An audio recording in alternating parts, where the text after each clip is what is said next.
Reçu sur l'émission intitulée Déballage de nos confrères de Dabarou TV du 27 décembre 2023, l'honorable Rachidi Gbadamassi, étant dans le secret des dieux, a fait de grosses révélations sur l'ancien président Bouniaï. Deuxièmement, vous savez pourquoi Yahya Bouni a demandé le pardon? Ce n'est pas Talon qui a demandé pardon à Yahya Bouni, c'est Yahya Bouni qui a demandé pardon. Parce que dans l'affaire de tentative d'empoisonnement, coup d'État, Yahya Bouni a perdu le procès en instance. Il a perdu en appel. Il a perdu sur le plan international, la justice française.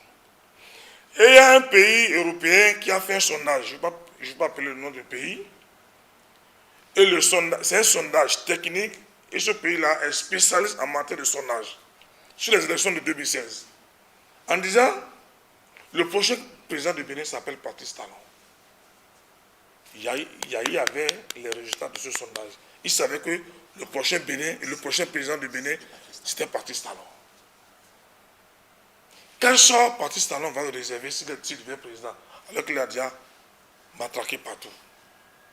Et c'est pour cette raison-là qu'il a anticipé, qu'il a envoyé Diouf. Sinon, quel intérêt? C'est toi qui dis que l'homme veut te tuer. Quel intérêt tu as à envoyer Diouf? Ce n'est pas Patrice qui allait voir Diouf, c'est Yahya qui allait voir Diouf. Ce n'est pas Patrice qui allait voir Diouf. Donc, la réalité, et ça là, au lendemain de conclave entre Yahya, Faure et Ouattara en Côte d'Ivoire, je l'avais déjà dit à Sika TV que Yahya Bouni souffre de la nostalgie du pouvoir. Il ne veut pas vivre sa nouvelle vie. De l'après-pouvoir. Et il y a des gens qui sont en train de lui faire croire que c'est encore possible, qu'il peut revenir. Des gens qui se font appeler hommes de Dieu, qui en réalité sont des hommes de Satan, qui lui font croire qu'il peut être président par la rue. Ces propos ont été confirmés par l'honorable Sedami Médégan Fagla lors de la rencontre avec les hommes des médias, preuve que l'honorable Gbadamassi ne dit pas des contre-vérités. Nous tenons à réaffirmer haut et fort au peuple béninois que Talon n'a jamais, je répète, jamais demandé pardon à Yahya Bouni. Et sur ce dossier, nous allons vous soumettre quelques faits qui vont vous donner la réalité des faits. Yahya Bouni, pendant cette période trouble de 2012 à 2014, jusqu'en 2015 et puis 2016, avait perdu toutes les batailles qui l'opposaient à Patrice Talon. Tant sur le plan juridique à l'intérieur de notre pays, au Bénin, que sur le plan juridique à l'extérieur de notre pays, en France notamment, mais également sur le plan politique. L'honorable Gbadamassi pense toutefois que le comportement de l'ancien président Bouniaï ne doit pas ternir l'image du septentrion. Le comportement, la guerre, c'est-à-dire l'envie de finir, le règlement de compte personnel que Yahya Bouni avait Talon, ne doit pas compromettre l'évolution, le développement de notre localité. C'est ça, c'est-à-dire c'est le comportement là. Je demande humblement au nom de ce que la partie septentrionale a été pour Yahya Bouni, je lui demande humblement de nous laisser s'occuper du développement, de nous laisser négocier avec le pouvoir en place, de laisser nos cadres. Nous avons les cadres émérites. Dites-moi aujourd'hui dans quel secteur les cadres du parti septentrional ne sont pas spécialistes.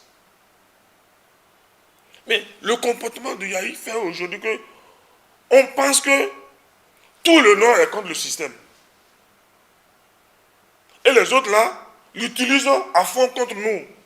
En disant, vous voyez, nous qui avons voté pour vous là, vous nous laissez vous allez investir là-bas. C'est comme ça, qu'on le veuille ou pas, c'est le pas du régional. C'est comme ça que ça fonctionne. Et c'est pour ça que moi je dis la politique, c'est un jeu d'intérêt.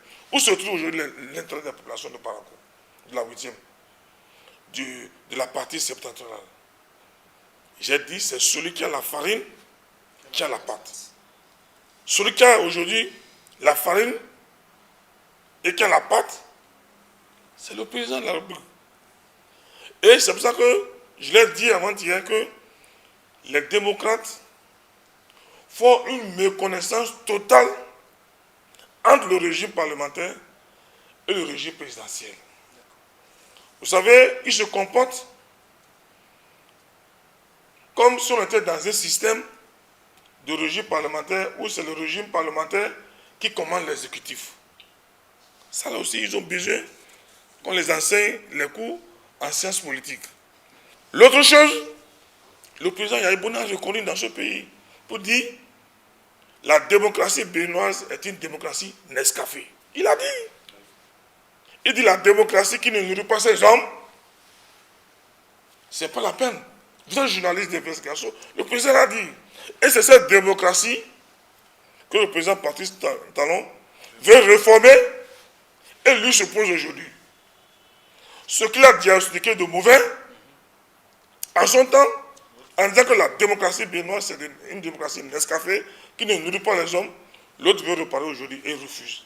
Ça veut dire, en réalité, que Yahya Bouni ne roule que pour ses intérêts personnels. À l'honorable Sedami Mendegan Fagla de conclure. Permettez-nous de vous rappeler encore qu'après l'élection de Patrice Talon en 2016 et après sa prise de pouvoir, Yahya Bouni, aujourd'hui président du Parti Les Démocrates, est parti de nouveau solliciter entre lui et le président Patrice Talon des médiations auprès des présidents Ouattara de la Côte d'Ivoire et Faure du Togo. Au regard de tous ces éléments, il est légitime que nous nous posions les questions suivantes. Qu'est-ce qui fait autant courir le président Yahya Bouni? Que cache-t-il au peuple béninois?